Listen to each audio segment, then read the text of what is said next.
From political parodies to celebrity spoofs, Saturday Night Live impressions have shaped pop culture and created many memorable TV moments.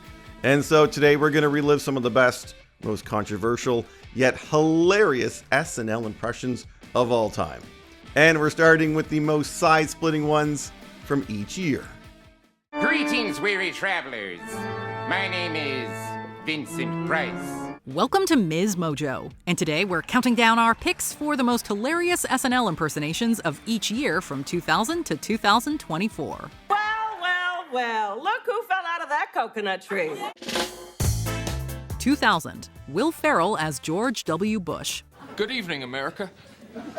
For the past few weeks, we have been thrown into a horrifying and tumultuous nightmare. Will Ferrell has a way of bringing out the most entertaining aspects of the 43rd president. In the year 2000, fans were treated to Ferrell's funny performances as George W. Bush. The comedian was especially good at delivering notable catchphrases. Strategery. Sparring against Daryl Hammond's Al Gore, the performer knows how to play each moment with a mix of seriousness and silliness. He even got to show off his skills next to Dana Carvey's legendary George H.W. Bush. While you're at it, can I get those antlers too?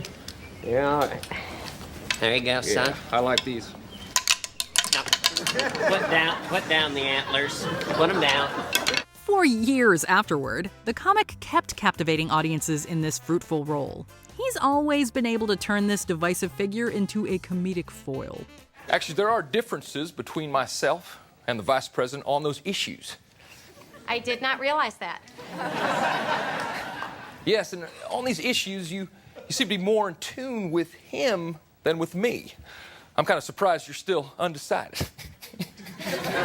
2001, Anna Gasteyer as Martha Stewart. I'm Martha Stewart. Join me today on Living, where I'll show you some innovative ways to class up this unbelievably trashy holiday. During her time at SNL, this comedian created a fantastic impression of Martha Stewart. Her version of the celebrity chef is laid back in a chaotic way. And who can resist making out with a green-tongued stranger? Anna Gasteyer keeps her impersonation poised and proper, but everything seems to be breaking at the seams. It's a subtle piece of comedic acting that few people could pull off in the same way. Who knew that such a calm personality could be such a great source of comedy gold? I would never move my product line to Sears, because I have no softer side. I could never take my products to Walmart, because Walmart has a history of censorship and has refused to stock the record albums of my very dear friend, Ghostface Killah. It's no wonder the character became one of her staples on the show. Gasteyer's talents bring out the darker, funnier, more complicated side of the TV presenter. Wipe the Hawaiian punch off your mouth, pick the chaw out of your teeth, and get back to work. 2002, Maya Rudolph as Donatella Versace. Donatella Versace? What are you doing behind our couch? I was hoping you would know the answer to that. With her ability to transform, Maya Rudolph becomes the fashion icon with shocking detail. Now, if you haven't believed that damn word I've said to you so far, then listen to more celebrities go on and on about Versace pockets. This starts with the comedian's vocal impression. It's the perfect mix of a deep affectation and dry wit. Versace pockets come in 3 exciting flavors: Monterey chicken, champagne, and my personal favorite, cheesy chili cheeseburger. Rudolph's Donatella Versace turns any situation into a fun-filled moment, making even an advertisement more entertaining. The comic star's vocal delivery plays perfectly over the top of a commercial for fake Hot Pockets. With her steely gaze and a champagne glass, the actress turns this socialite into a comedic powerhouse. The character's appearance in surprising locations and overall confusion only adds to her mystique. From your kitchen to your pie hole. From your pie hole to your poop chute. No Versace pockets. No, please. Get out. 2003, Jimmy Fallon as Barry Gibb. Tonight, Barry's guests are... Showing the full showcase of his talents, Jimmy Fallon plays Barry Gibb in one of his best recurring sketches.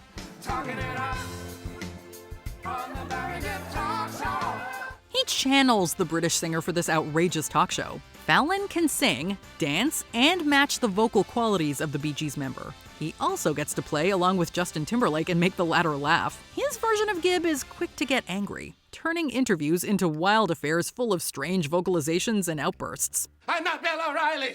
You start any smart talk with me and I will end it.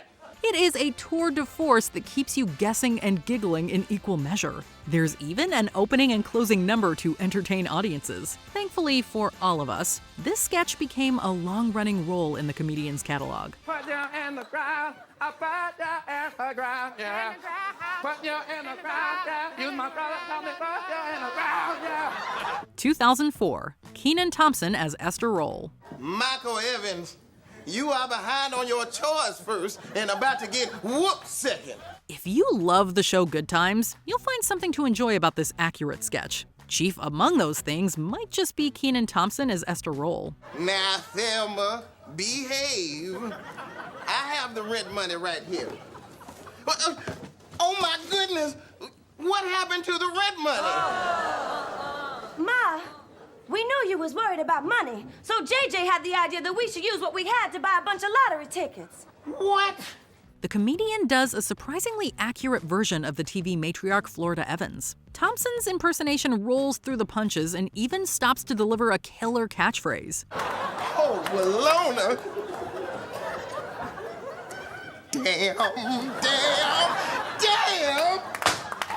With so many great performers around him, Thompson shines with his delivery and ability to bounce off co-stars like Maya Rudolph. He even makes good use of a portrait of Jesus. Fans of this 1970s sitcom might be shocked at the level of detail here, with Thompson taking center stage in a well-acted scene. We just won $50,000!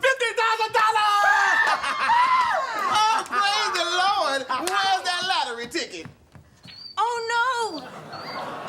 Mr. Stinky ate the lottery tickets.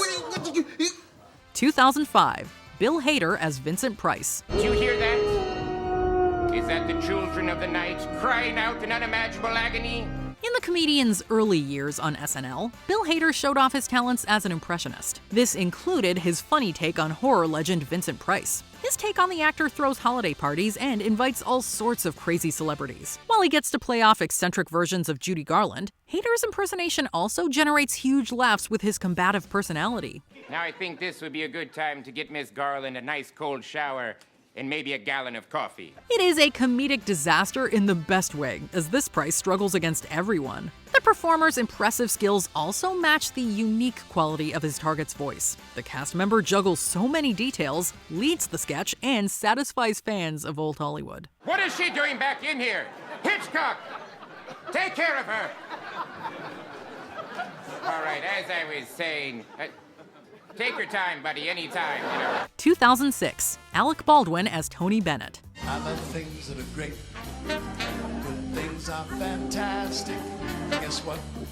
We got a date, just a talk show, nothing drastic. Every so often, an SNL host comes around who possesses the same skills as the cast members. This includes frequent host Alec Baldwin and his ability to play the likes of Tony Bennett. The actor can play the crooner as a talk show host and a singer, managing to nail down the music legend's trademark voice. Kevin Federline, everybody, thank you so very much. This is all the more miraculous when Baldwin works alongside the real man. He'll be opening for Lance Burton Thanksgiving weekend at Mohegan Sun. Please welcome a great guy from Astoria, Queens, Mr. Anthony Benedetto.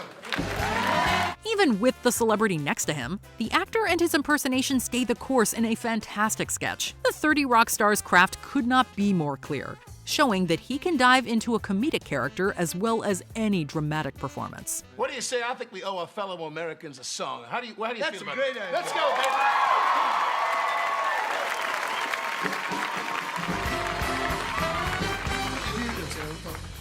For spacious skies. 2007, Amy Poehler as Dakota Fanning. Good evening.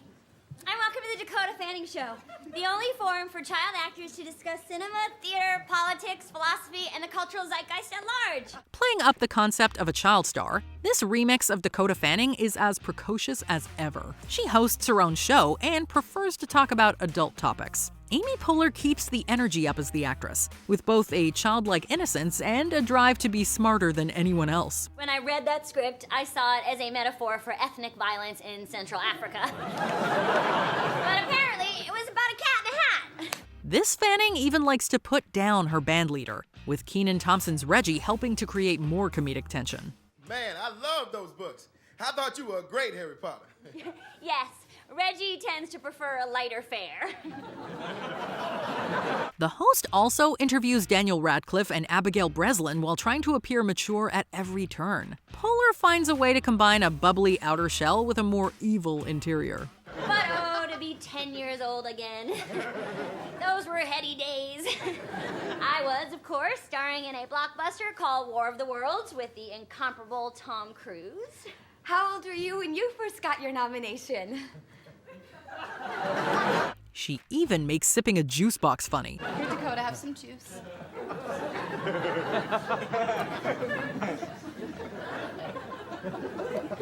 That's much better. Thank you, Catherine. Turning this concept into another winning performance. 2008, Tina Fey as Sarah Palin. Good evening, my fellow Americans. In one of the most popular impressions of the 2008 election season, Tina Fey transformed into Sarah Palin. First off, I just want to say how excited I am to be in front of both the liberal elite media as well as the liberal regular media. She returned to the show for one of her finest performances. This includes using glasses and her best Alaskan accent to become the vice presidential candidate. She addresses audiences with funny catchphrases, playing next to Amy Poehler's admirable work as Hillary Clinton. I believe global warming is caused by man. Fey is super convincing as Palin throughout all kinds of speeches and interviews. She also makes an interview sketch with Poehler's Katie Couric wonderfully awkward. You went to the UN for the first time. How was that experience? Oh, you know, it was just amazing. So many interesting people. Though I have to say, I was disheartened by how many of them were foreigners. The former cast member never fails to bring smiles as this folksy politician, reminding everyone of her comedic abilities. The only pole I care about is the North Pole, and that is melting. It's not great. What? The real one? Bye.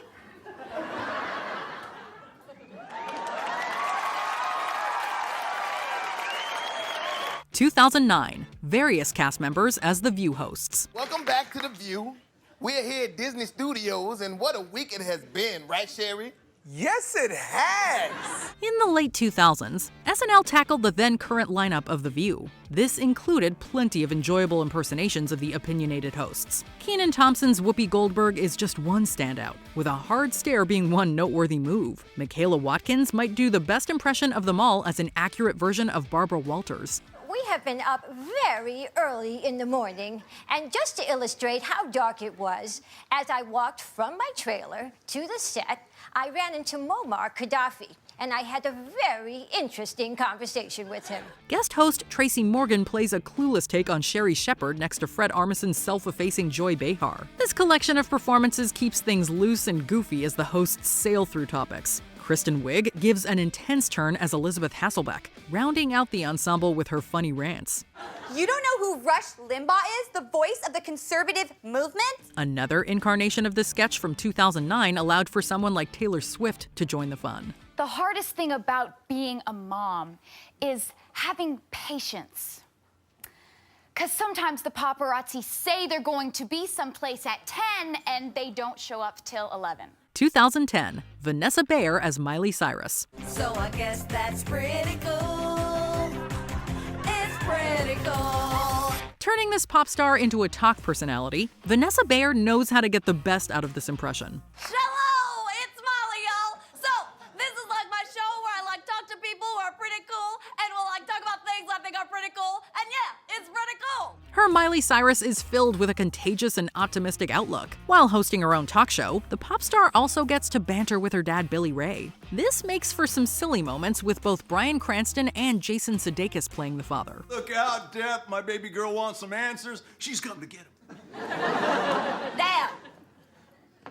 You make me smile. Bayer also gets to do various celebrity interviews that let her test out her convincing vocal impersonation. What is your next movie that's coming out? Actually, Tim Burton and I are working on a haunting adaptation of Goodnight Moon. Yeah, that's pretty cool. exaggerating the singer's personal life, the performer also gets to make funny rants about all kinds of toxic subjects. This is so sad because, like, you're my boyfriend and, like, we just fell in love and stuff like that. And it's, like, so dramatic because you're going off to war and stuff like that. And this is just, like, so not cool. 2011, Jay Pharoah as Denzel Washington. All right, what's going on? As a talented impressionist, Jay Pharoah deserves a lot more love for his amazing voices. One of his greatest might be his accurate Denzel Washington. All right. It basically encapsulates the last 20 years of the Training Day star's career, full of detailed inflections, vocal tics, and facial expressions. Pharoah sounds almost exactly like the real star at points. Are you excited for the Twilight finale? Am I excited for the Twilight finale? Delivering what could easily turn into dialogue for an upcoming movie. It's even funny to watch the character appear in segments that he shouldn't be. As a potential replacement for a morning show, this take on Washington keeps using his powerful voice for comedic effect. She's asking, have I read the books? Are you just gonna repeat whatever I say? 2012, Kristen Wiig as Liza Minnelli. Just let me turn off some of these lamps. With a stroke of comedic genius, Kristen Wiig embodies the singular artist Liza Minnelli. This quickly goes from a standard impression to a gloriously absurd one. You tell that to Debbie Reynolds. Wiig's character desperately tries and fails to turn off a lamp. The trouble only builds as her methods become more ridiculous, making for some off-the-wall comedy. You kick it twice. You kick it 3 times. And the lamp goes out and the party starts. There are plenty of dance moves, hand movements, and even a fun reference to Bob Fosse. The comedian doesn't stop in a firecracker performance full of explosive energy. Just turn the lamp off. Unplug it for Chris and Pete. The car's waiting downstairs. Oh, that's right. The lamp, that little rascal. Oh, here it is. I found the cord. I just have to pull it out of the wall. It doesn't make sense in the slightest, but it is hilarious nonetheless. The performer taps into a manic persona that you cannot look away from. 2013, Taran Killam as Christoph Waltz. Thank you for indulging in my sexual perversions, though. Of course, you're being more than fairly compensated. During his awesome run on SNL, Taran Killam amassed numerous solid impressions. He also played Christoph Waltz in an audition sketch. You can do the scene nude. Would you like to see it nude? I would certainly prefer to do it nude as well. Killam finds a way to replicate the Austrian actor's refined speech. Channeling the accent and mannerisms, the comedian finds laughs in this segment about people trying out for 50 Shades of Grey. His character also works with Miley Cyrus's Scarlett Johansson through some suggestive material. The role also lets the performer say some funny catchphrases for good measure. By the end of this sketch, we kinda wish we could see the real Waltz in the steamy romance series. For the character, of course. 2014, various cast members as Jim Carrey. Jim? Jay Carrey? Oh my gosh. Great to see you. Rather than have one person tackle Jim Carrey, SNL decided to have multiple cast members bring out their best impersonations. The result is a family reunion sketch that brings out all kinds of characters from Carrey's career. This includes references from the likes of Ace Ventura to the Cable Guy, with pure entertainment from start to finish. John and Rita Pat Carey. Oh my gosh. Did you guys come all the way from Scarborough for this? We did! It was a bear of a day trying to get this one out of bed this morning. John, can I talk to you over here for a second, please? Oh, so I'm the difficult one? There's enough talent here to bring a smile to your face, even if some impressions aren't as accurate. The real performer is a good sport, playing the straight man to wacky roles and even Jeff Daniels. You should really quit smoking. Ooh, somebody stop me! It's party time, P-A-R-T-Y! It's an effective concept that the show used several times to equal success. Gather around here. A group picture. And a toast to the greatest family anybody could ever have. To the Careys. To the Careys! 2015, Kate McKinnon as Justin Bieber. I'm a big boy now. Kate McKinnon absolutely transforms into Justin Bieber, proving to audiences that she can find the singer's charisma like nobody else. This tattoo made me say owie. Calvin Klein ad parody, McKinnon poses and makes use of the space. The scene quickly gets out of control as the fake Bieber loses it. With this sketch in particular, the comedian shows she has mastered playing the vocalist down to his individual moves. She's always a delight when she pokes fun at the performer's public persona. This impression also translates to a boxing sketch, where even a brief cameo brings out the SNL cast members' best impulses. I was born ready, yo. I was also born premature. 2016, Larry David as Bernie Sanders. Oh, hello, Bernie. I didn't see you sitting behind me. So far behind me, you can never catch up. Oh, shut up. You saw me. You even see me in your sleep, baby.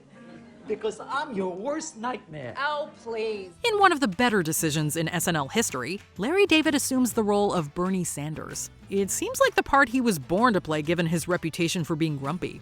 Remember when I told everyone to stop talking about your damn emails? What a schmuck!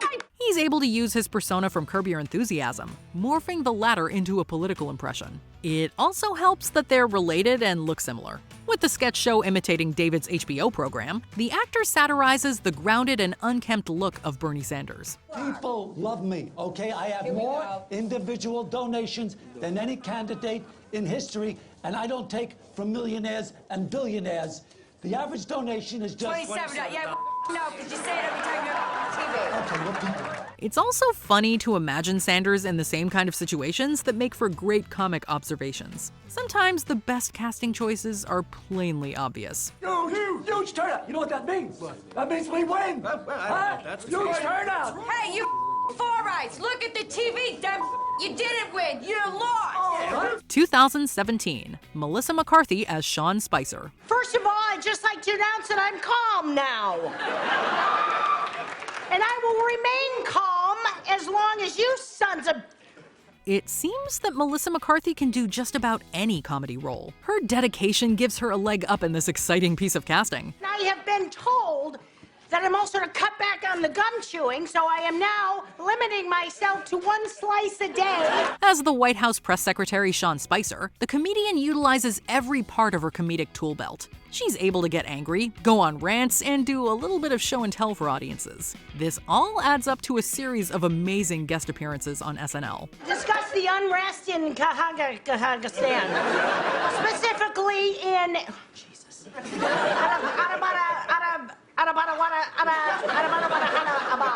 Her Spicer likes to get angry with an aggressive style that makes for some of the funnier political satire in recent memory. If only the real conferences went this way, we might have been half as entertained as we are watching these scenes. I'll accept one last question. Yeah, I'll take this loser. 2018, Matt Damon as Brett Kavanaugh. Digging into the emotion of his part, Matt Damon is unafraid to make Brett Kavanaugh into a beer-loving bro. The result is nothing short of funny. I'm gonna start at an 11. I'm gonna take it to about a 15 real quick. First of all, I showed this speech to almost no one. Not my family, not my friends, not even PJ or Tobin or Squee. During this tense questioning, his version of Kavanaugh quickly turns from angry to sad in a series of mood swings. The actor really goes for it in a big comedic swing that pays off. His bold character manages to find the comedy in Kavanaugh's testimony while playing up the controversial moments from the trial. Could you look at the piece of paper like you hate it? And could you also squint and make your mouth into the tiniest little mouth we've ever seen?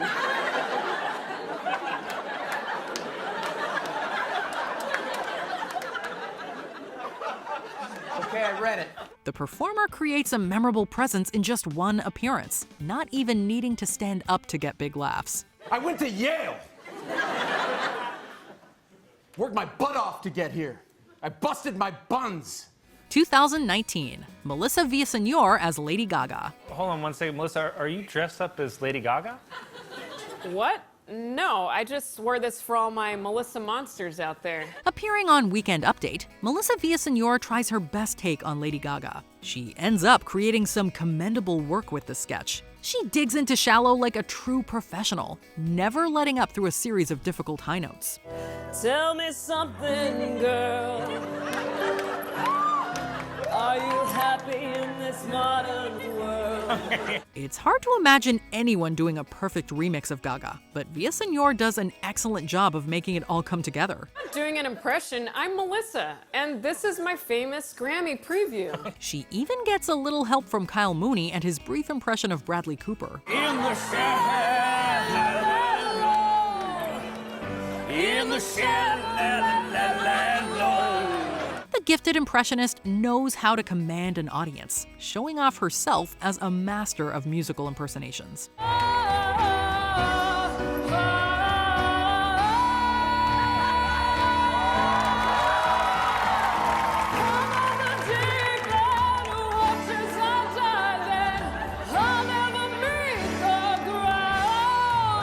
(2020) Chloe Fineman as Timothy Chalamet. I'm really passionate about clothing. I love fashion, I love clothes, I love hoodies. During the live at home episodes, SNL adjusted their format for remote productions. What's up, Masterclass? I'm Timothy Chalamet, and your mom has sex dreams about me. This allowed Chloe Fineman to stand out with her impressions. Her look at Timothy Chalamet is an entertaining glimpse at the latter's star power. Fineman's attempts to capture his voice could not be funnier, trading accuracy for pure entertainment. Then you're just gonna kind of take your hoodie and put it over your hat. She's able to make the actors laugh, fashion sense, and French skills into comedic highlights. The comedian does it all without a co-star, showing her ability to do a one-woman show. The way she turns Chalamet into an awkward goofball only makes the sketch more endearing. Je pense que ça c'est un biking. I'm in my hoodie. I like to wear my hoodie like this. Or I can wear it like this. This wasn't the only standout from 2020 either, with Jim Carrey's Joe Biden and Kate McKinnon's Rudy Giuliani also stealing the spotlight. It's great to be in a courtroom where I'm not the defendant. 2021, Cecily Strong as Janine Pirro. Judge Janine, I have not seen you in a while. Oh, I'm still here. My show on Fox is on every Saturday at 9. As one of her most entertaining characters, Cecily Strong consistently tore the roof off Weekend Update. Her version of the TV personality loves to have a drink and spill it everywhere. In between her conservative talking points, this take on Janine Pirro turns Colin Jost into the target for plenty of wine. Now, the end is near, and so I face the final curtain. Sorry, Carol. My friend, I'll say it clear. I'll drink my cake, of which I'm certain. Strong's interplay with the host only makes these sketches funnier. It's clear that creating an over-the-top parody of Pirro really pays off. Embracing the silliness in between political satire, this combination of raw talent and large quantities of alcohol makes for a hilarious segment.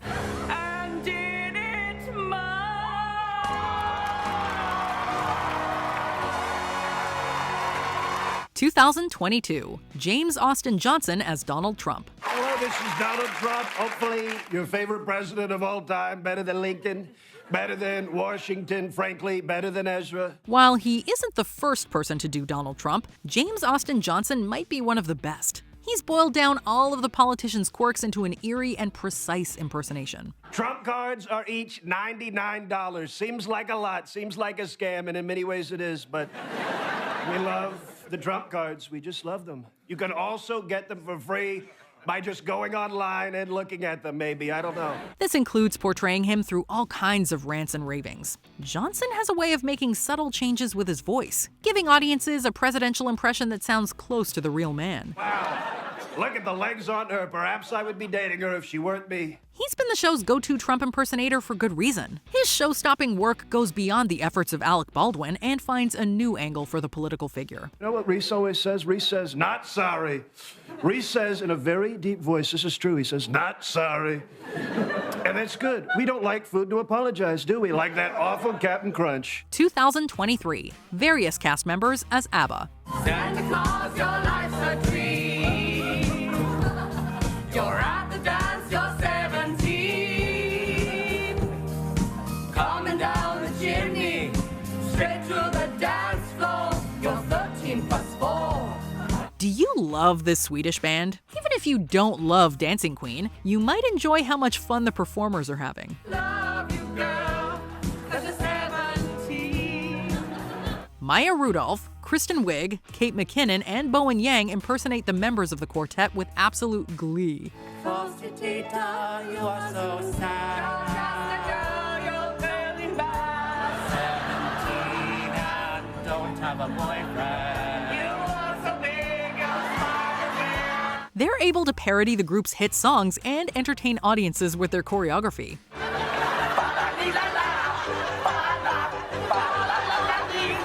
It's already great to see this much talent together, but it's even better when they start to break. Their costumes are on point and their goofy accents are even better. In the end, this crazy sketch features 4 performers in a laugh-inducing extravaganza.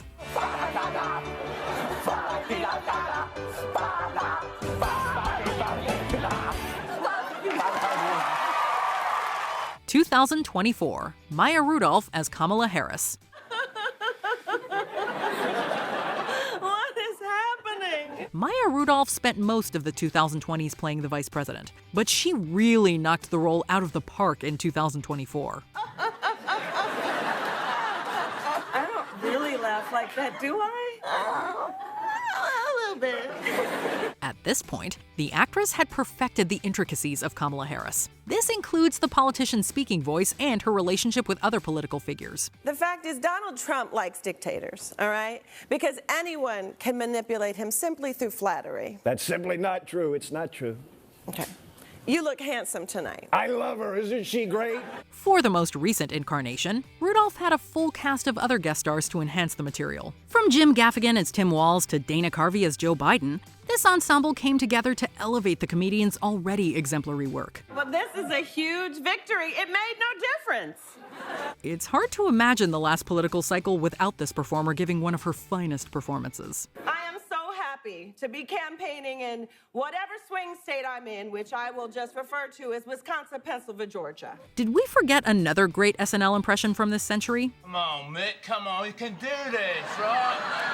Yeah. That's not the point. I mean, I've done this. That's the problem. I've done it. All right, well, what were you planning on doing?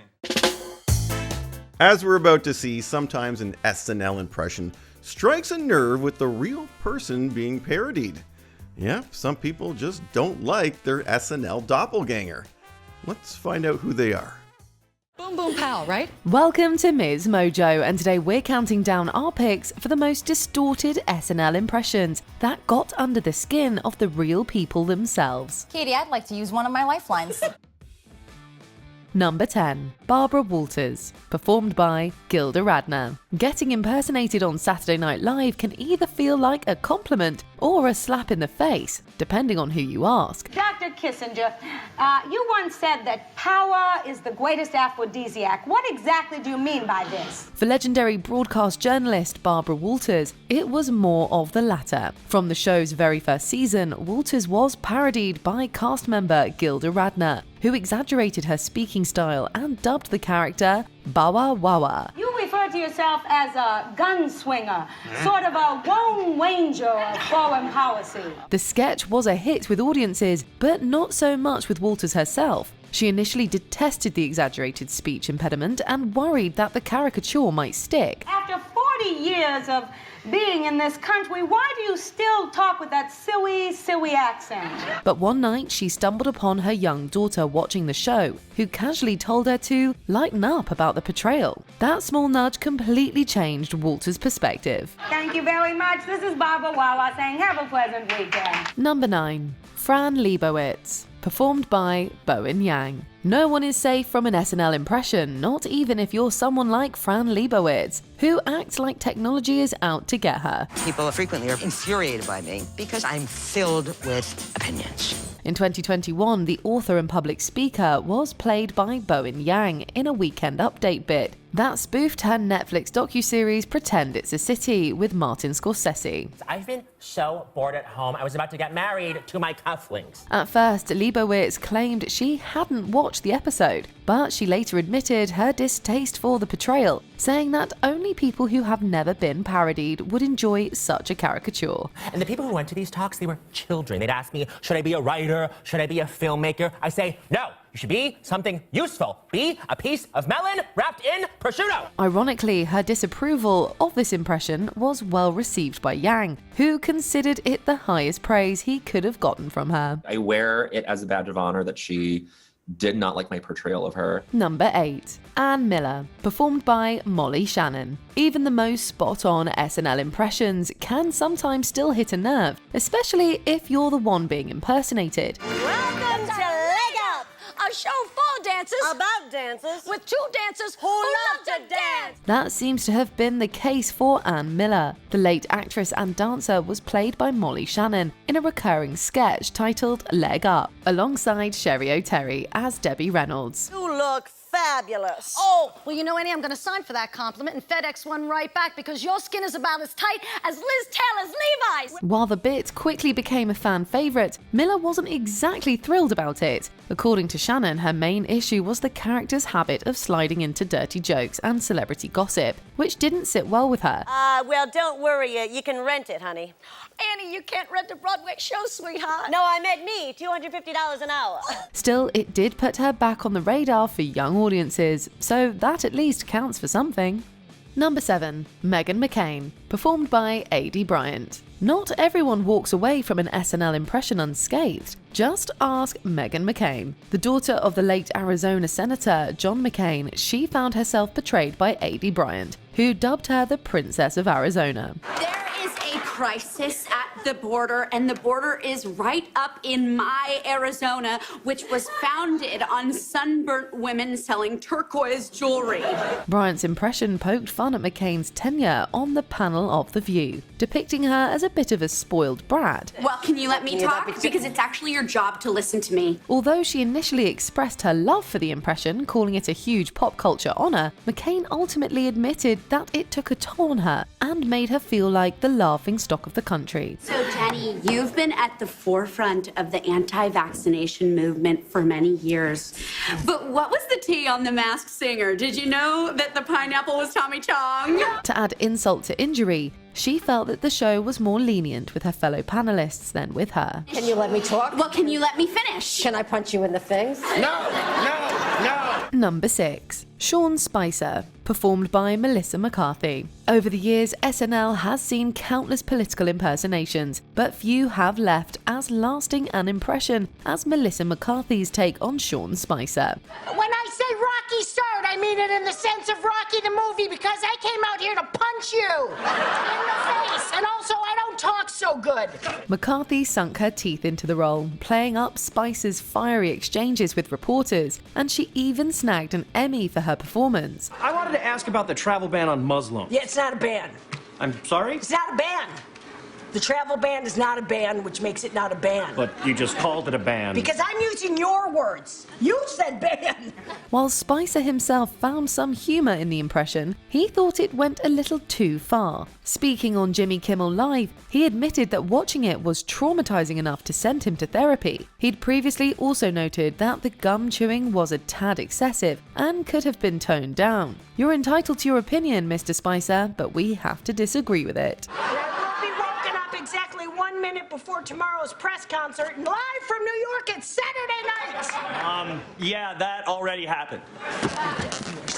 Number 5. Sarah Palin, performed by Tina Fey. The real Sarah Palin may have briefly shared the stage with Tina Fey on Saturday Night Live, but don't mistake that for a stamp of approval. The only pole I care about is the North Pole, and that is melting. It's not great. What? The real one? Bye! In reality, Palin wasn't exactly a fan of the now iconic impression, and honestly, who can blame her? While Faye's portrayal was undeniably hilarious and created some of the most legendary SNL moments, it was a pretty unflattering depiction of the then governor of Alaska and vice presidential candidate. Well, Alaska and Russia are only separated by a narrow maritime border. You've got Alaska here, and this right here is water, and then that's up there's Russia. So we keep an eye on them. In fact, according to Palin, her appearance on the show was an attempt to counter the not-so-rosy picture Faye's impression had left in the public's mind. Thank you. She even suggested that Faye ought to pay her for profiting off the impersonation. But 1 in 5 jobs being created today under the umbrella of job creation, that, you know, also... Number 4. Lauren Boebert, performed by Chloe Fineman. While some politicians are able to take their SNL impersonations in stride, some others seem to take it quite personally. The government has been using this fake disease to strip us of our freedom. Do they think we're dumb? Please. Would they give a dumb person a gun? Yes. Case in point, US Congresswoman Lauren Boebert. Boebert was the butt of the joke in this cold open sketch featuring an impression by Chloe Fineman, alongside Cecily Strong as Marjorie Taylor Greene. Then they found a vaccine and said it worked. Then they said everyone should get it. Then people got it and it saved their lives. If that's not communism, then honey, I might not know what communism is. The sketch lampooned the Congresswoman's love of guns and tendency to spread COVID-19 misinformation. Boebert was apparently triggered by Fineman's performance, as she took to social media to label her as a no-name actress with poor trigger discipline. Merry Christmas. And remember, guns don't kill people. People. In response, Fineman shared Boebert's post to her Instagram, where she referred to the Congresswoman as an actual clown. Number 3. Carol Baskin, performed by Chloe Fineman. Hail, you cool cats and kittens, come bike with me. It appears there's something about a Chloe Fineman impression that gets the real people riled up every time. Netflix Tiger King became a pop culture sensation during the COVID-19 lockdown, so it's inevitably got the SNL treatment. In the first at-home episode, Fineman debuted her impression of Baskin on air after workshopping it on social media. Don't go too fast. It was a genuinely hilarious bit, with Baskin spouting her signature phrase and addressing the rumors about her missing husband. Riding my bike on the big kitty lake around the kitty cat preserve, and I didn't kill my husband. But the real Baskin was not laughing. The animal rights activist is quoted as saying that she could just slap Fineman for the performance. Nevertheless, it seemed to have resonated with audiences, as fans began asking Baskin to sing in her virtual cameos afterwards. I like to ride by the big kitties and the little baby kitties. Number 2. Kathy Lee Gifford, performed by Kristen Wiig. For most people, having the legendary Kristen Wiig impersonate them on SNL would be a career highlight. But former Today Show host Kathy Lee Gifford isn't most people. I'm sorry. Gifford didn't seem to be amused back in 2009 when Wiig portrayed her as a boozy diva, making sex jokes about her husband and constantly breaking into song. Oh, that's an oldie but a goodie, hoe cakes. Speaking of old goodies, check out these goodie bags right here. While you may have been laughing at home, Gifford was fuming. The impression left her so annoyed that she hit Wiig with the ultimate insult for a comedian: unfunny. First up on the scoop, and this card just says take a shot of tequila. Way ahead of you, Hody Hody. If Kathy Lee Gifford had her way, Wiig's impressions might have been shut down for good. But thankfully, the world isn't run by her, so we got several more. She has a story. He has a story. Hoda has a story. And Hoda's story is boring. Number 1. David Paterson, performed by Fred Armisen. As the first legally blind US governor, David Paterson actually handled jokes about his disability quite well. However, when he was spoofed on Saturday Night Live, Paterson believed they crossed a line. The person I select must be prepared to help this state face a grave economic crisis.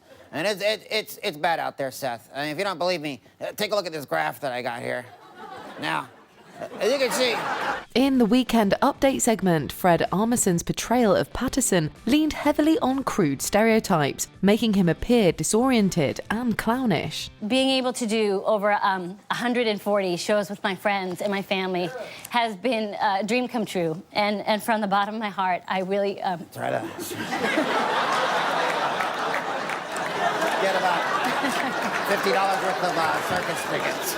Patterson's communications director quickly responded, calling out the show for mocking people with physical disabilities. The governor also urged them to try being funny without crossing into offensive territory. Yikes. Eventually, though, Patterson seemed to have warmed up to the portrayal as he appeared alongside Armisen in a later Weekend Update segment to poke a little fun at himself. So it's true that your other senses are heightened? Oh, absolutely. For example, my sense of smell tells me that there are 15 people in the audience that are from New Jersey. What is the single worst SNL impression you've seen over the years? I have a story. This is my story. Okay, while some SNL impressions have ruffled feathers, others have been met with delight. So let's take a look now at those SNL impressions that received the stamp of approval from the very people being parodied. Those celebrities did not know the right answer to any of your questions. No, they did not. Welcome to MsMojo, and today we're counting down our picks for the celebrities who were really good sports about the times Saturday Night Live skewered them. Rough night? Yeah, you could say that. Number 10, Bowen Yang as Charlie XCX. The long-running sketch show heralded its 50th season in style. One of the season premiere's biggest hits was The Talk Show, hosted by English music sensation Charlie XCX. Whatever. Hi, it's me, 365 party girl Charlie XCX. This is my talk show where we talk about whatever I'm on about.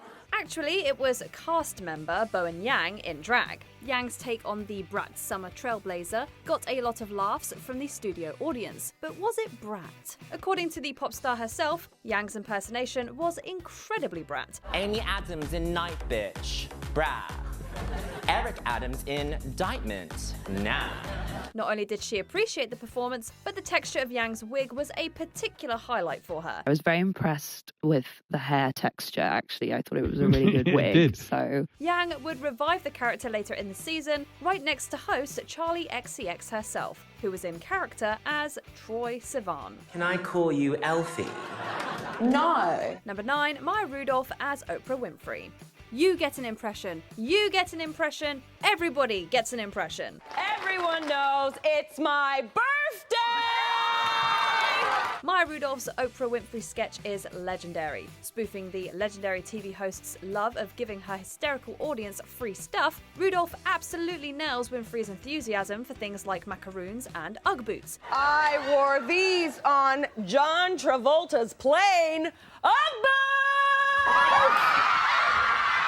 The memorable segment is also inspired by the very real audience who got a little too excited about one of Winfrey's giveaways. According to Rudolph, Winfrey was thrilled with the sketch. She was especially pleased that a woman on the show was playing her, as only male cast members had impersonated her on the program to that point. Like, it was always played by, Tim Meadows and Tracy did her. So she was just relieved that a man was...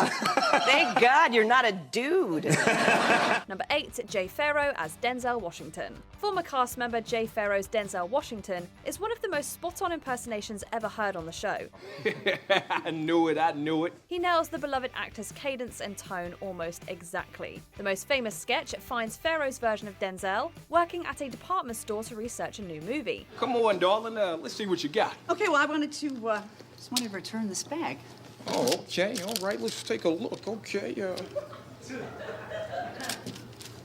Oh, look at this here. Parodying the playfully terrifying mannerisms Washington uses in some of his most famous roles, Farrow harangues a customer trying to return a handbag. Excuse me, speak up. You're at Macy's. There are rules and regulations. If you got a complaint, I want to hear it. When Farrow finally met Washington at the actor's AFI tribute, not only did the actor know exactly who he was, but he told the comedian he owed him a lot of money. And then he goes, oh, you're a lot taller than I thought you were. I thought you were a short guy. You ain't short, huh? You got an arm on you too, Farrow. Yeah, okay, all right. Clearly, he took it in stride. In fact, Washington publicly praised the performance. Number 7, Maya Rudolph as Donatella Versace. Some impressions are so good that they keep coming back. Check it out. I've done it again. No Versace pockets. Maya Rudolph's dazed and confused version of Italian fashion designer and businesswoman Donatella Versace was a recurring highlight of her time on the show. Versace pockets come in 3 exciting flavors: Monterey chicken, champagne, and my personal favorite, cheesy chili cheeseburger. The sketches would find Rudolph holding a drink in one hand and a cigarette in the other, hawking products and flaunting her celebrity lifestyle. So quit eating that crap you usually eat and eat this crap. Despite playing her in what we'll call a slightly elevated manner, the real Donatella Versace apparently thought it was hilarious. Having said that, Versace did have a few pointers for Rudolph, which she imparted to the performer during a phone call. If you to impersonate me, do it better. Number 6, Vanessa Bayer as Jennifer Aniston. The former Friends star has been imitated plenty of times on SNL. An entire 2013 sketch centered around a Jennifer Aniston lookalike contest had several cast members trying their hand, but Aniston had a clear favorite. Did you know that Ross and I used to date?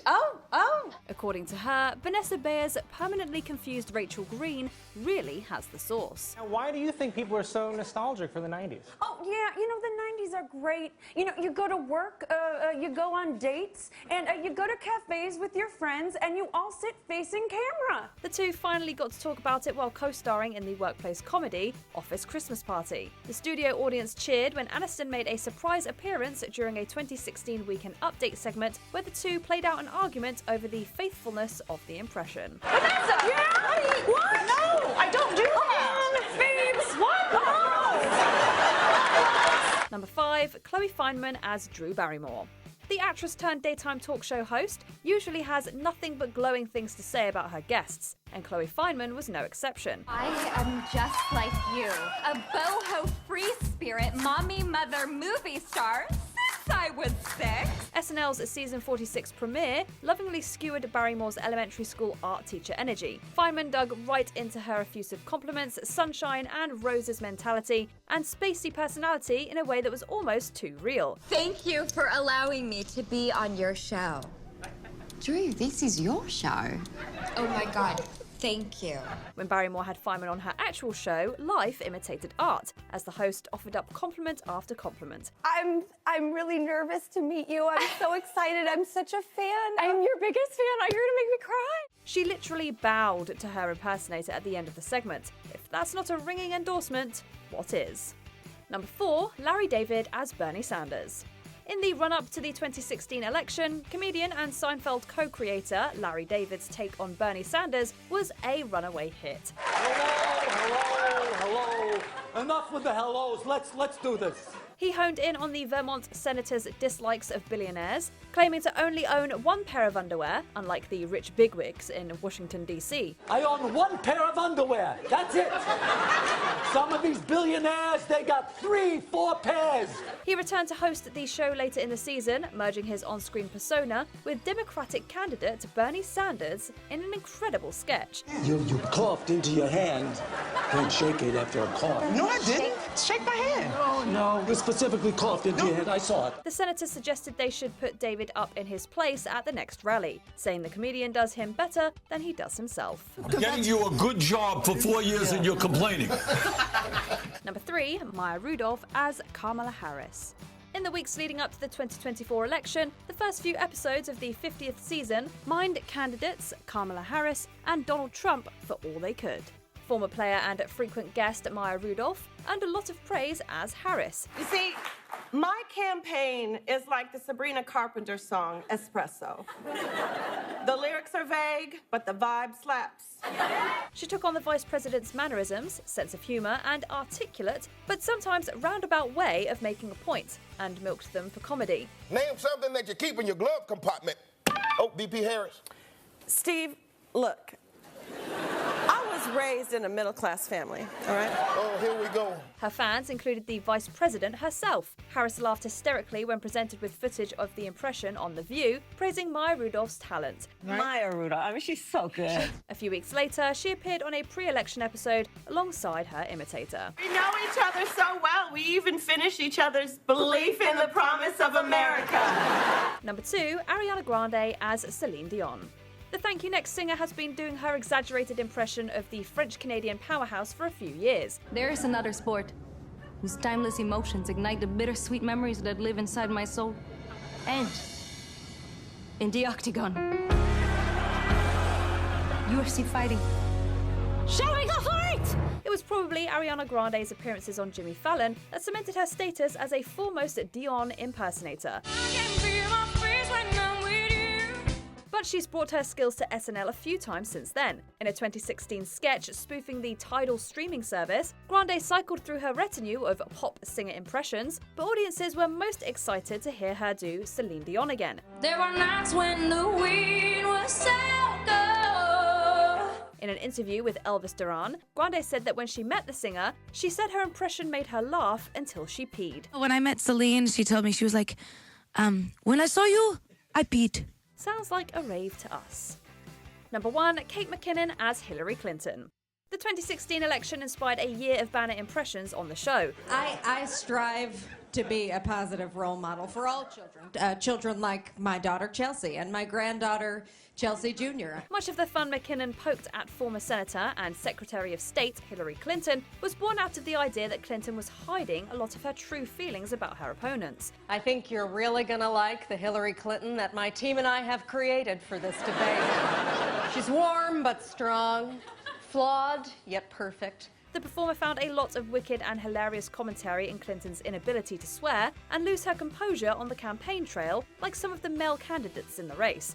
God, it must be fun to scream and cuss in public. I have to do all mine into tiny little jars. Clinton was so pleased and genuinely moved by McKinnon's work that she wrote about it in her memoir. I wish I had her talent.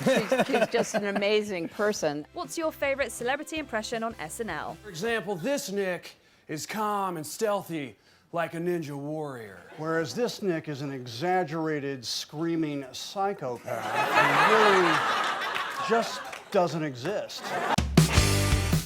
Okay, get ready because we're about to highlight the many times SNL cast members performed their impression while face to face with the real person. Laugh out loud interactions are on their way. Well, in case I don't see you, good afternoon, good evening, and good night.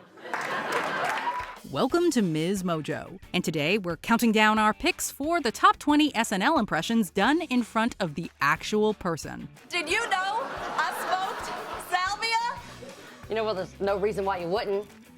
Because it's totally legal, yo. For this list, we're looking at the funniest and most impressive impressions performed on Saturday Night Live in front of the celebrity in question. Which of these do you think is the most impressive? Number 20, Dana Carvey as George H.W. Bush. The 41st President of the United States was a popular target on Saturday Night Live, particularly from comedian Dana Carvey. Look, no one knows what the hell that means. And I wrote it and I don't even know. Uniter, not a divider. Let's review our strategy today. Right. Between 1987 and 2000, Carvey impersonated Bush a total of 39 times. And during the episode of October 22, 1994, he performed his famous impersonation in front of Bush himself. During the episode's cold open, Carvey was interrupted and informed that the real Bush was on the line. He's here now? Yeah, should I put him through? All right, put him in. Dana, George Bush here. I'm watching you do your impression of me, and I gotta say, it's nothing like me. The two then argued about the merits of Carvey's impression before Bush threatened to watch Tales from the Crypt instead. But I'm going to warn you, I'm a channel surfer. And if the sketches get long, I'm gonna flip right over to Tales from the Crypt.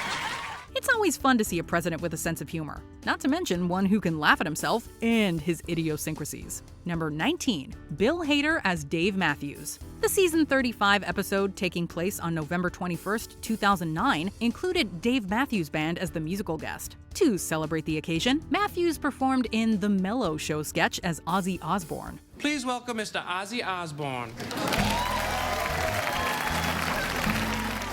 Opposite him was Bill Hader playing Matthews. Hader hilariously impersonates Matthews' speaking voice before launching into a winning parody of his music. So, Dave, I understand you have a new song for us? I sure do, Jack. It's called Chicken Panini. I got a chicken panini. But the real star here is Matthews himself. He is surprisingly great as Osborne, both in the quality of his impression and his comedic ability. He also had the wonderful ability to poke fun at himself by referencing his distinctive voice and haters' meek recoiling of fear. What doesn't scare Dave Matthews? I mean, look at him. His stupid face and his stupid feet and his voice makes me want to throw up in my hands. Number 18, Vanessa Bayer as Miley Cyrus. The Miley Cyrus Show was a recurring sketch on Saturday Night Live that saw Vanessa Bayer playing Cyrus and hosting a talk show.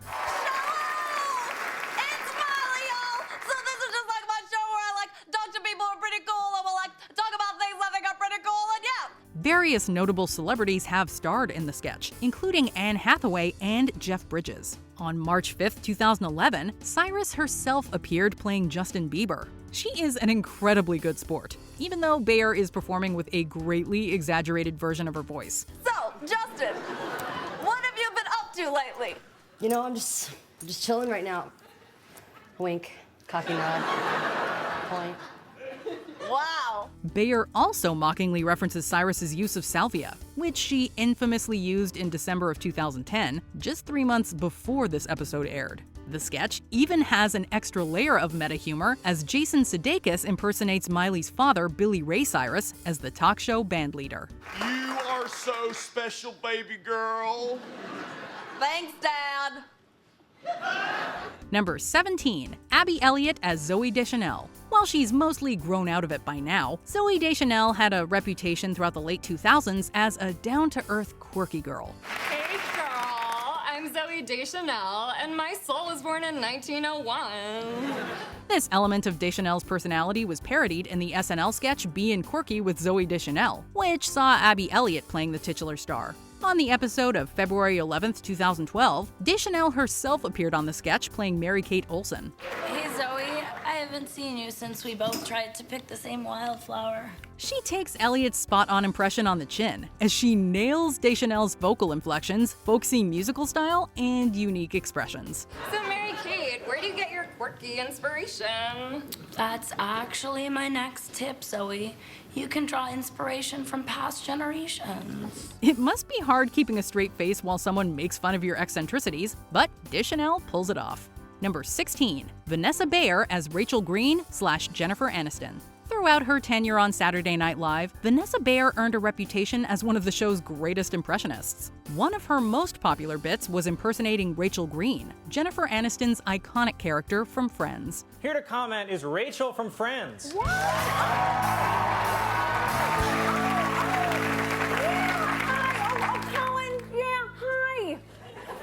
During one Weekend Update segment, Bayer appeared as Green conducting a news segment on 90s nostalgia. The impression was simply incredible, and this was made obvious when Jennifer Aniston made a surprise cameo.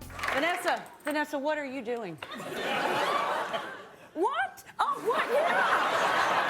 Hi. Wait, but can you just drop that for a second?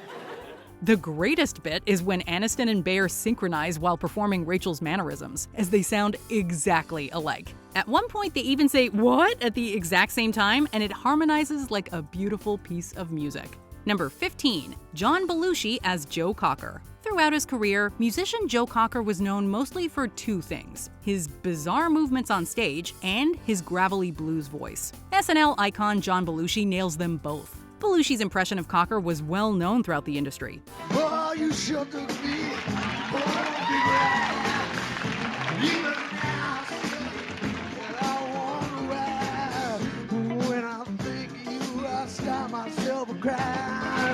Paul McCartney asked Belushi to perform as Cocker at a birthday party, and Cocker told Rolling Stone that he thought Belushi was lip-syncing upon first hearing the impression. The two co-performed Feelin' All Right on October 2nd, 1976, and it was like watching someone strut around in front of a mirror.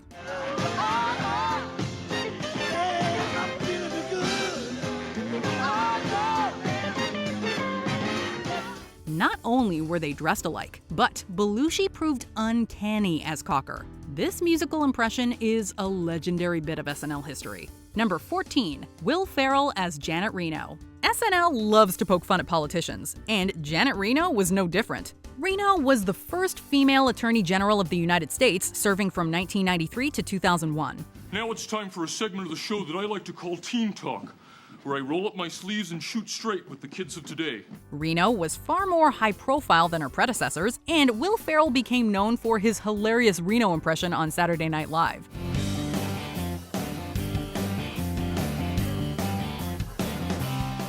He continuously starred as the Attorney General in a segment called Janet Reno's Dance Party, which saw Reno dancing with a group of teenagers in a basement. It's time to say goodbye. I guess the dance party is finally over for once and all.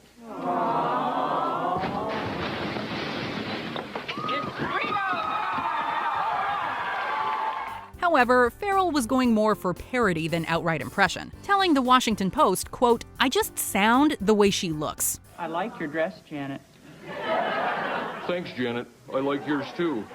Reno appeared on SNL on her last day as Attorney General, appearing for a dance party alongside Ferrell, to wild applause from the audience. What do you do when you get sad? I just dance. Now hit it!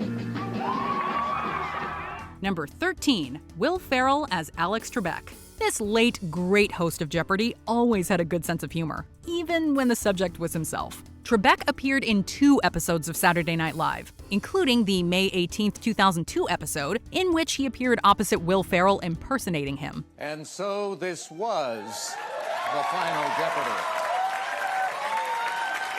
Ferrell had become famous for his impression of Trebek in a recurring skit called Celebrity Jeopardy. Like his impression of Janet Reno, Ferrell is going more for parody than outright impression, remaining in his own voice but dressing as the famous Jeopardy host, complete with his iconic mustache. Those celebrities did not know the right answer to any of your questions. No, they did not. They were very stupid.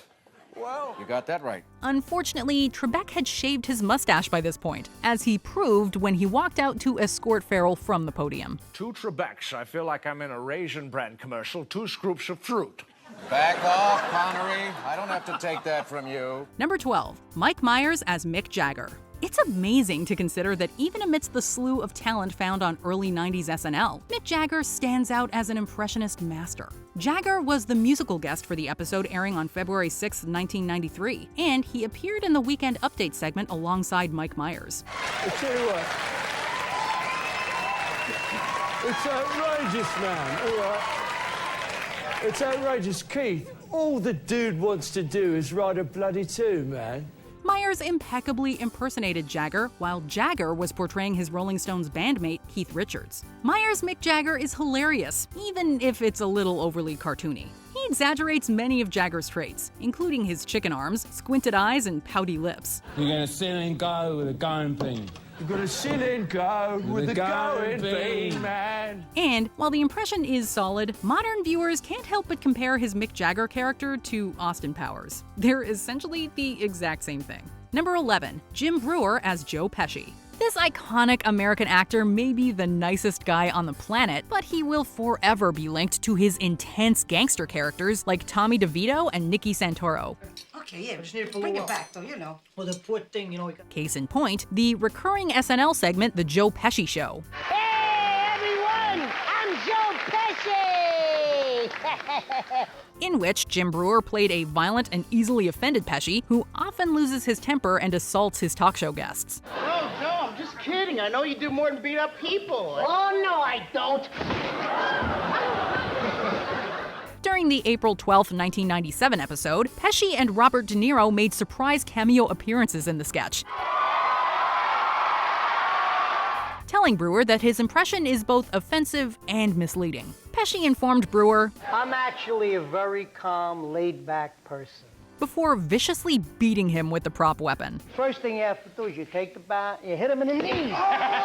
Number 10, the entire cast as Jim Carrey. This legendary comedian and his various mannerisms are ripe for impression. Thankfully, fans get a lot of them in this family reunion sketch. This is a goldmine for any Carrey fan, featuring a slew of great impressions and recreations of all his popular characters. When did you grow into a man? Well, started growing in high school and stopped right around here. Taran Killam kicks things off with a spot-on impression that has Carrie subduing laughter. And various players show up doing the likes of Ace Ventura, the Cable Guy, and The Mask. But perhaps the greatest part is when Jeff Daniels shows up as Lloyd from Dumb and Dumber. Grandpa Lloyd. You never looked better. Oh, boy, we're proud of you, Jimbo. You're probably having a blast with all them Hollywood movies. Not only was it touching to see them reunited, but viewers could tell that Carrie was legitimately shocked and happy to see his old co-star. Number 9. Eddie Murphy as Stevie Wonder. Eddie Murphy is an enormously talented man. So talented, in fact, that he teaches Stevie Wonder how to do a Stevie Wonder impression. I know Stevie Wonder, man, and he's like, you have to mellow out when you do Stevie. You're too tense. Loosen up. The episode of May 7th, 1983 aired a sketch in which Murphy plays a music producer coaching a Stevie Wonder impersonator for an upcoming event. Of course, the impersonator is actually played by Wonder himself, adding another layer of comedy to the whole routine. Then you gotta loosen up, see, and you gotta move your hands. You gotta go like, see, look, listen to me, watch this. Okay. My chérie amour, lovely as a summer day. The impersonator isn't very good, prompting Murphy to coach him on Wonder's voice and mannerisms. It's a great bit of back and forth, and it proves especially funny as Wonder does an intentionally poor version of himself. That is, until he shows everyone the true extent of his talent. My chérie amour, pretty little one I adore. You're the only girl my heart beats for. Number 8. Jimmy Fallon as Barry Gibb. An icon of disco, Barry Gibb is well known as a member of the Bee Gees. Perhaps the most famous aspect of Gibb's music is his falsetto voice, which is often parodied in popular culture. For example, Jimmy Fallon did a great impression on the recurring SNL segment, The Barry Gibb Talk Show. Tonight, Barry's guests are former California recall candidate Ariana Huffington. Discussing politics. Fallon played the titular host, and he was accompanied by Justin Timberlake playing Barry's brother Robin. The sketch went out with a bang on December 21st, 2013, when the real Barry Gibb joined Fallon and Timberlake for a brief performance.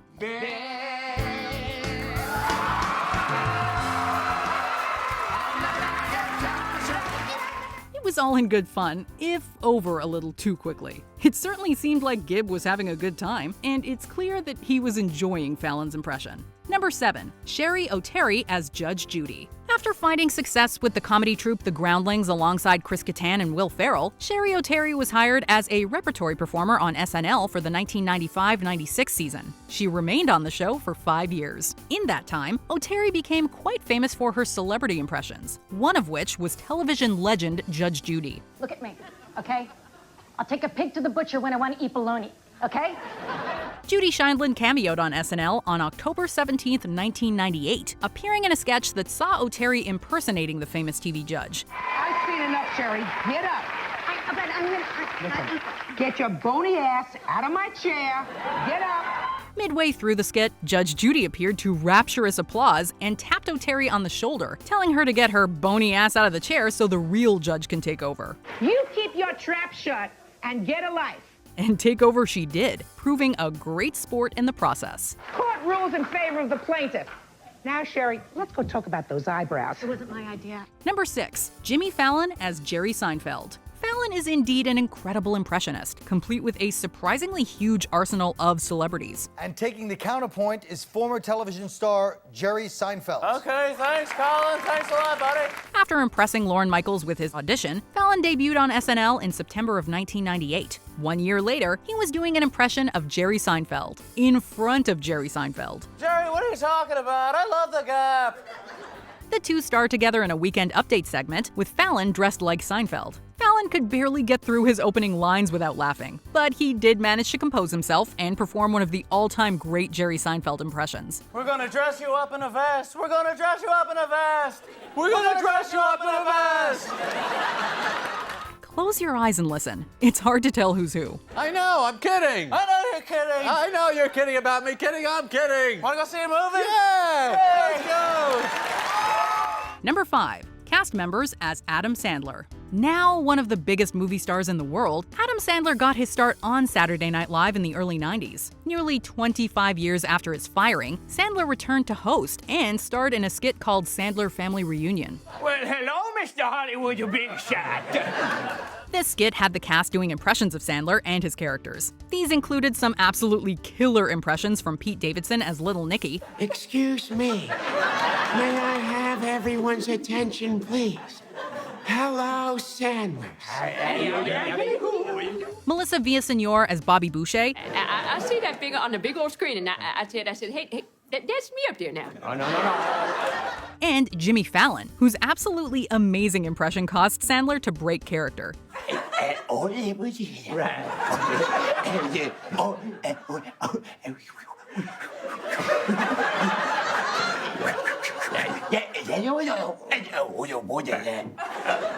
Fun fact, Fallon actually originally auditioned for SNL by doing an impression of Sandler for Lorne Michaels. The notoriously stoic Michaels broke down and laughed, and we can see why. 1, 2, 3. Number 4, Amy Poehler as Hillary Clinton. This politician has long been a subject of SNL impressions, with Kate McKinnon, of course, doing an admirable job. Hey, bartender, keep them coming. But Amy Poehler will forever remain the queen of the Hillary Clinton impression. I'm glad to be here. Thanks for having me. Thank you for coming. I love your outfit. Poehler had been doing a Clinton impression for years, and she performed it face-to-face with Clinton herself on the March 1st, 2008 episode of Saturday Night Live. Well, I love your outfit, but Why, thank you. do want the earrings back. Oh, okay. Clinton appeared during the episode's cold open, when she was a candidate in the 2008 Democratic presidential primary. Do I really laugh like that? Well. After Clinton referenced Poehler's famous impression, Poehler came on stage and proved that she is one of the best in the biz. Number 3, Andy Samberg as Nicolas Cage. On the February 11th, 2012 episode of Saturday Night Live, Andy Samberg starred opposite Nicolas Cage in a Weekend Update segment subtitled Get in the Cage with Nicolas Cage and Nicolas Cage. Please join me in welcoming Nicolas Cage and Nicolas Cage. Like the Seinfeld-Fallon segment, Samberg appeared dressed the same as Cage, complete with a hilarious receding hairline. Well, good evening, Nick. You're looking very well tonight. Oh, that's very kind of you, Nick. You look great, too. The skit had Nicolas Cage playing a clone of Nicolas Cage so that he can appear in every movie ever made. Okay, as everyone knows, my dream as an actor is to appear in every film ever released. However, until now, I've only been able to muster a measly 90%. Yes, Andy Samberg was playing the real Nicolas Cage. Confused? It doesn't really matter. I'm sorry, cloning experiment? Well, that's exactly right, Seth. I am his clone. All that mattered was Samberg's hilarious impression. This Nick is calm and stealthy, like a ninja warrior. Whereas this Nick is an exaggerated, screaming psychopath. And Cage's expressionless face as he absolutely refused to break character. That's high praise. Number 2, Tina Fey as Sarah Palin. Tina Fey will forever be admired for her eerily spot-on impression of Sarah Palin. Good evening, my fellow Americans. Fey starred as Palin throughout the 2008 presidential election campaign, with a sketch of her and Amy Poehler as Hillary Clinton becoming a massive internet sensation. She would return to that well again and again on SNL. And now I'd like to entertain everybody with some fancy pageant walking. Palin actually appeared in the cold open of the October 18th, 2008 episode alongside Lorne Michaels, watching Fey's impression on TV. Yes, but it's obviously a heightened reality. Why couldn't we have done the 30 Rock sketch that I wrote? Honestly, not enough people know that show. She told Michaels that the impression was not realistic before being approached by Alec Baldwin, who jokingly mistook her for Tina Fey. They call her, what's that name? They call her Cara, what do they call her again, Tina? That'd be Caribou Barbie. Caribou Barbie. Thank you, Tina. We can see how the mistake was made. The resemblance really is uncanny. And I must say, your brother Steven is my favorite Baldwin brother. Before we unveil our top pick, here are some honorable mentions. Alec Baldwin as Tony Bennett. The crooner loved this take. You know, you're a real prince. Let me on this show. This guy can wear the heck out of a suit, don't you know? You're no slouch either. These are my fancy duds. I wore these for Bob Dylan, but I'm just as happy you dig them, too. They're great. They're really great. There's great thread. Justin Timberlake, Andy Samberg, and Bobby Moynihan as Beyoncé. A hilarious take on the iconic Single Ladies dance.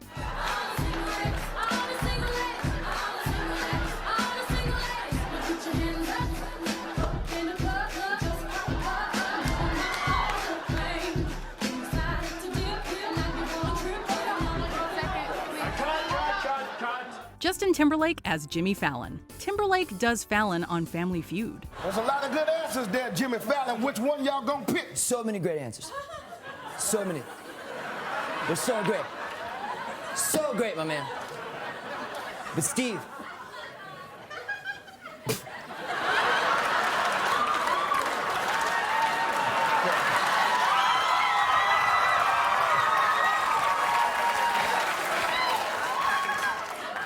Steve, there's only one way for a man to be really sexy. What's that? Be Justin Timberlake. Jay Farrow as Kevin Hart. Farrow plays Hart's son. Now, here's the thing. There's no way he's my son. Yeah, here's the thing, Mom. Let me explain. First of all, this is not my dad. It's a waste of my damn time, is what it is. Okay, this man wasn't my dad back then. He ain't my dad now. Bow, bow, bow. There you go. You still think he's not yours? Absolutely not. Listen, absolutely not. That's right. Mom, I tell you why. This is what happened. Bow. Right there. See? Bow. First of all, look at his face. Man looks nothing like me. Looks like a damn teddygram. That's what he looks like. Listen to me. He's right. We look nothing alike, okay? Look at this. Number 1. Cast members as Christopher Walken. The legendary Christopher Walken has perhaps the most distinct voice in Hollywood and has long been the subject of hilarious celebrity impressions. Christopher, I can't believe you made it. Like Adam Sandler, Walken was the subject of a family reunion skit in which multiple cast members showed off their impressions. I recall we stole the ice sculpture. I wonder what happened to it. I don't know. It probably melted. Makes sense. Speak of the devil, that's John. Hey, Christopher. Wow. John, is that you, or do my eyes deceive me? It's really me. The skit got off to a great start with the fantastic Bill Hader and remained consistently entertaining throughout. John, is that you, or do my eyes deceive me? It's really me. You remember my kids, Maxine and Scott? Look how big you guys are getting. Maxine, what's your doll's name? My doll's name is Jenny. She's a good doll, but she doesn't like ghosts. Some of the impressions were genuinely great, like the one from Jason Sudeikis, and others were hilariously sincere and also surprisingly spot on, like Amy Poehler's impersonation. Because I hate ghosts. They're spooky. And I don't respond well to spooky behavior. Me too. I'm with you. 110%. How are you, Scott? I'm not good. Everyone at my school is a phony. I want to be skateboarding and listening to my iPod. It is a hilarious tribute to one of SNL's greatest and most prolific guest hosts. Let's all go over to the bar and get a drink. Everything in moderation. You driving? Driving? No, I'm walking.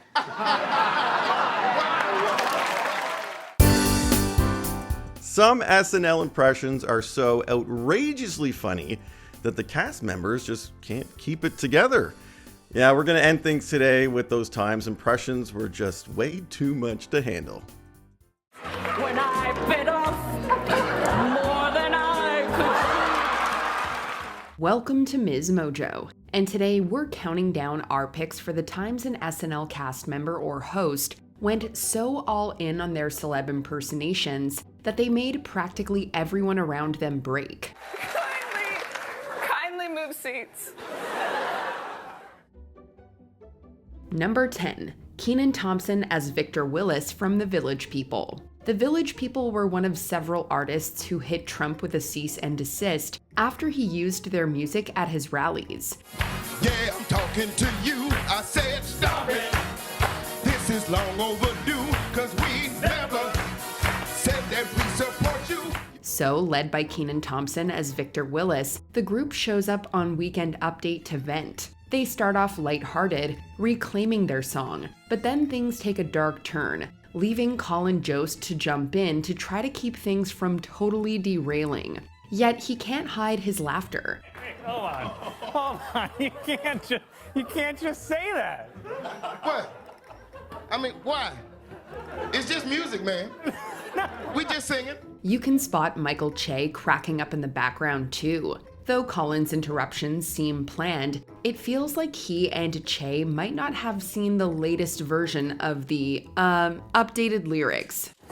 Wait, you're saying you're gonna shave Ivanka's head? You can't just say that. That's gotta be like a felony. Hey, man, everything is legal if you sing it in a song. That's not true. Number 9, Jimmy Fallon as Mick Jagger. It takes a good sense of humor to sit across from a comedian and watch yourself get lovingly roasted. Mick Jagger proved he was game when he showed up as himself opposite Jimmy Fallon, who was playing his reflection. Fingers is what's going on now. Pointing fingers is what I'm doing now. Pointing fingers is today. Oh no, stale. I meant stale, like great. Fallon's version of Jagger is definitely more exaggerated and over the top. In fact, it crossed the border into caricature from pretty much the first moment, and you can see Jagger struggling not to break character. You're yelling at yourself. Stop it now. Look. Just don't do what you've done. But Fallon's ridiculous portrayal gets to him, and there are moments where he can't help but crack a huge grin. Honestly, we're surprised Fallon's Jagger didn't think it was worth pointing it out. And I'm pointing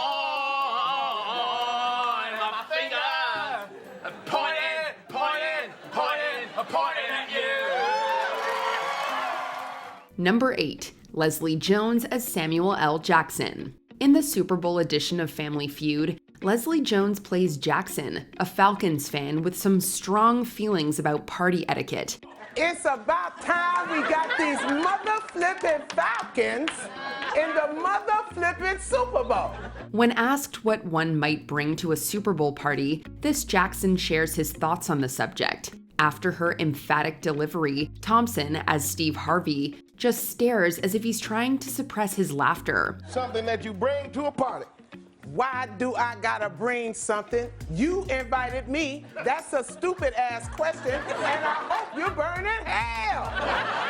Meanwhile, McKinnon seemingly tries to turn her reaction into a quirky character trait, but Leslie just laughs. All we can say is, if Jackson's coming to your party, don't expect him to bring anything but himself. And you'd better thank him for it too. Look here. I don't know who brought you up in here, but I'm watching you. Number 7, Kenan Thompson as David Big Papi Ortiz. Kenan has given us so many classic characters on SNL, and his take on David Big Papi Ortiz created an instant legend. Chicharrón de big steak.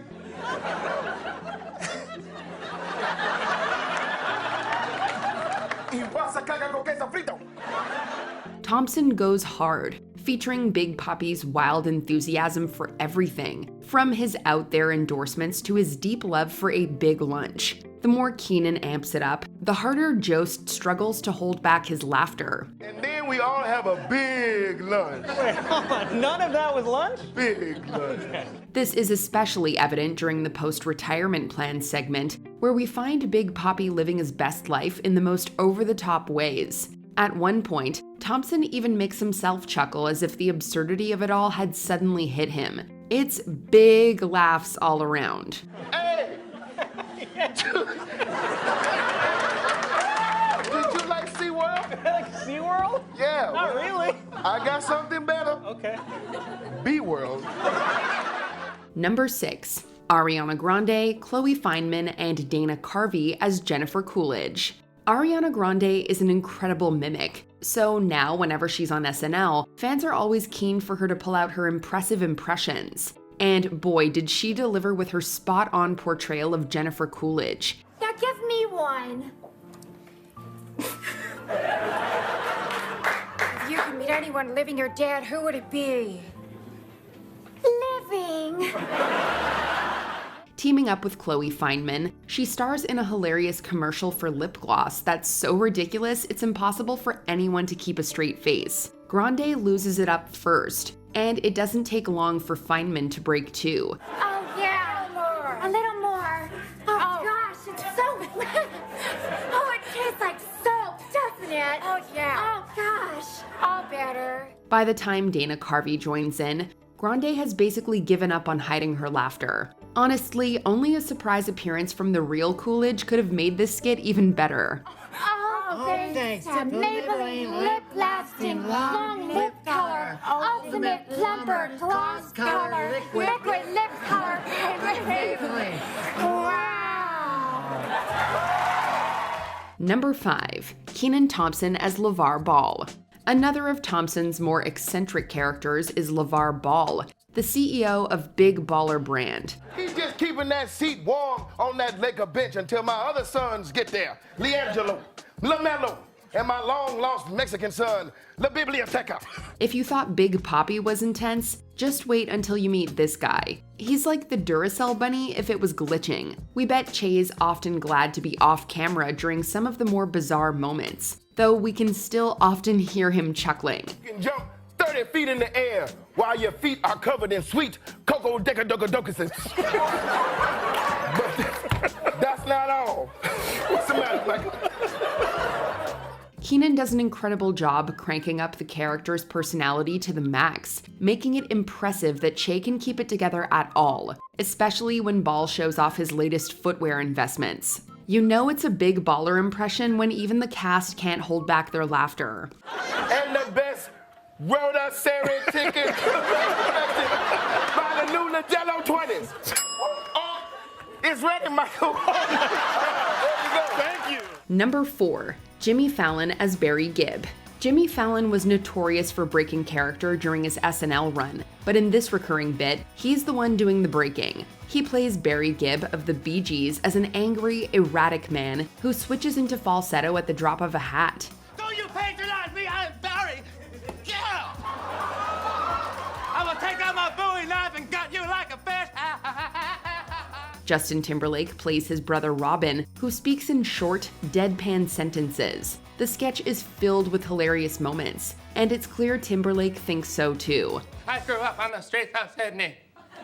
And no matter where I am in the studio, I'm never more than 5 seconds away from a guy.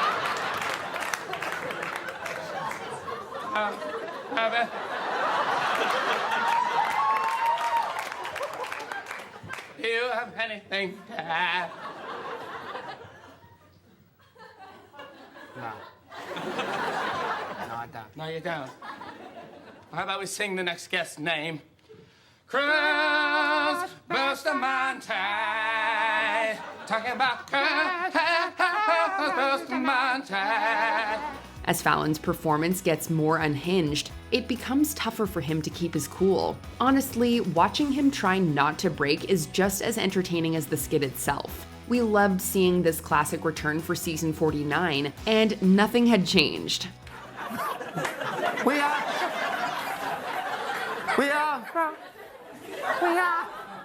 are from Australia. We swim in the coral reef. My dad's a kangaroo. Eating Vegemite on the weird brown bread that they bring to the table. Outback Steakhouse. Number 3. Kate McKinnon as Ruth Bader Ginsburg. Kate McKinnon could break her castmates like no one else on SNL because she threw herself fully into every character. You know how Aquaman can summon fish? I can do the same with rescued pit bulls. All right. Her Billie Jean King had Seth Meyers losing it multiple times on Weekend Update. And don't even get us started on her Rudy Giuliani, especially when she tackled Trump's election claims. We're suing all the states we lost. You're suing all the states for what? I don't know, child support, manslaughter, I don't know. It's good. Rudy, I gotta say, it just sounds like Trump got fewer votes, which is what the pollsters predicted. Okay. The pollsters were all lying. Pollsters get paid to lie to people. They're always saying, like, hey, baby, I'm Cinnamon, but my real name is Brittany. Shh, don't tell them I told you. And then you find out her name ain't Brittany. Jost keeps cracking up, and even McKinnon looked like she might break a few times. But the best might be her Ruth Bader Ginsburg impression. It's good. Oh, it's good.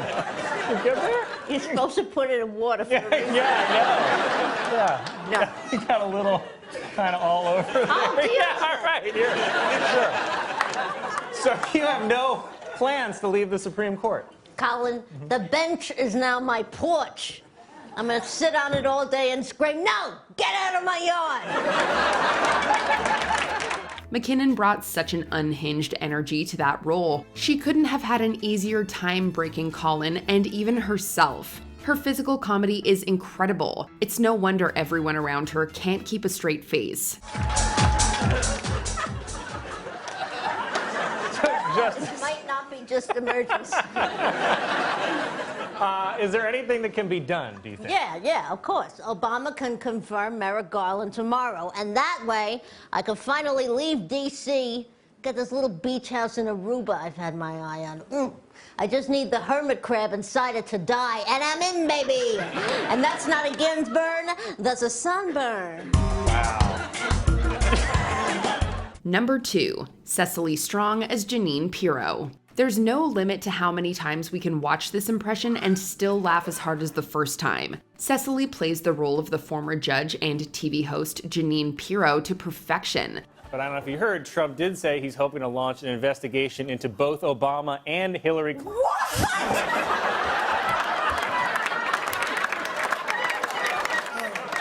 Jeanine Pirro, everyone. You're under investigation, yes. From her outlandish claims to her booming voice, that sounds like someone turned up the volume to max and broke the dial. This sketch was never going to go as planned. But it's Pirro's love for a drink that really gets to Colin, though we can't imagine why. And I'm going to hold your arm for this part. Yeah. By ignoring the subpoenas, Trump might actually give Democrats more reason to impeach. What?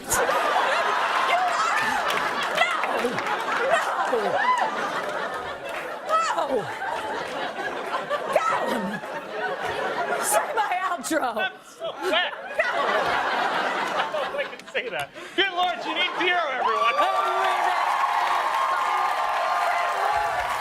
Cecily always keeps this recurring gag fresh, so he never knows quite what's coming. Also, singing in a crate of wine is just iconic. Honestly, we could never keep it together half as well as they do.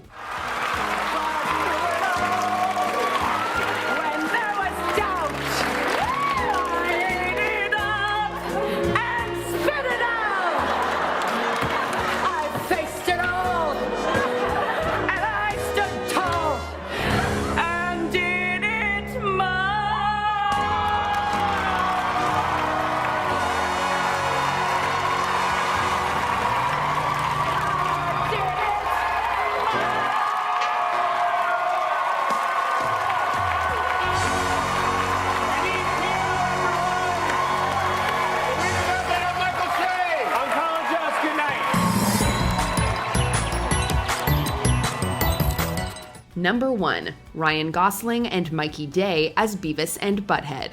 You know a sketch is hilarious whenever Heidi Gardner, who basically never breaks, can't hold it together. She starts strong, but the second she sees Ryan Gosling dressed as a Beavis lookalike, she completely loses it. Can you move the seats? Okay, sure, I'm sorry, I've never heard of that cartoon character. So. And you really never watched Beavis and Butthead when you were a teenager?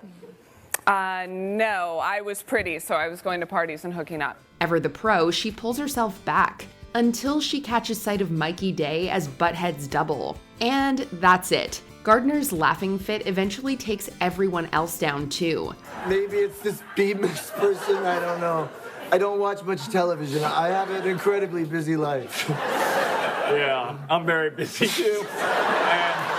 And this is honestly the first time I've ever heard that I look like this butthead person. So. The premise is so simple and goofy that it seems destined to fall apart from the original plan. Watching the cast collapse into giggles only makes the sketch better. And come on, we're all a little shocked that Gosling wasn't the first one to go. You don't know each other? No. Hi, I'm Dean. I'm Dean. Jeff, nice to meet you. Nice to meet you too. Nice to meet you. Yeah. All right, let's take a break. After, we'll speak with some gentlemen from Texas who lost their jobs to AI. I'm sure they have lots to say. Which SNL impression would make you break? If you hold your ear up to my ear, you can hear the ocean. Yeah. I'm good. I'm good right now. Soup yourself. Okay. Oh man, it feels so weird to be dry. Yeah.